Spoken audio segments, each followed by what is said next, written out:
தமிழக வெற்றி கழகத்தினுடைய வேட்பாளரும் இருக்காரு, அதே மாதிரி நாம் தமிழக கட்சியின் வேட்பாளர், இவங்க எல்லாருமே வந்து சிறுபான்மை சமூகம், குறிப்பா இஸ்லாமிய சமூகத்தை சேர்ந்தவங்க நிப்பாட்டியிருக்காங்க. இந்த தொகுதியில வந்து அவர்களுடைய ஓட்டும் ஒரு கணிசமான சதவீதம் இருக்கிறதுனால அது எந்த மாதிரியான இம்பாக்ட் கிரியேட் பண்ணணும் எதிர்பார்க்கணும்னு நினைக்கிறீங்க? யாருக்கு இம்பாக்ட ஒரு பாதிப்பை ஏற்படுத்தும்னு நினைக்கிறீங்க? அதாவது ஒரு விஷயம் தமிழ்நாட்டு அரசியலில் தெரிஞ்சுக்கிடுங்க, சாதி ரீதியா ஓட்டை அப்படியே சாலிடா போட்டுருவாங்கன்னு நீங்க நினைக்காதுங்க.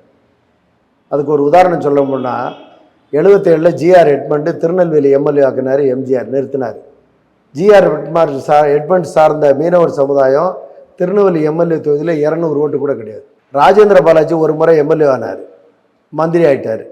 அவர் சிவகாசியில் நிற்கும் போது அவர் சார்ந்த சமூகம் அதிகபட்சம் ஒரு 5000-6000 ஓட்டு தான் இருக்கும்.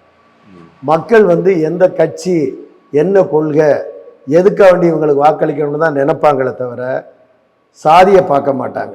நீங்கள் சொன்ன சிறுபான்மை மக்கள் 2 வேட்பாளர் நிறுத்துனாங்கன்னா இவங்களுக்கு ஓட்டு போட்டால் அது சுற்றி வளைச்சி யாருக்கு நன்மையாக முடியுங்கிறத அறிவுபூர்வமாக சிந்திச்சு தான் வாக்களிப்பாங்க.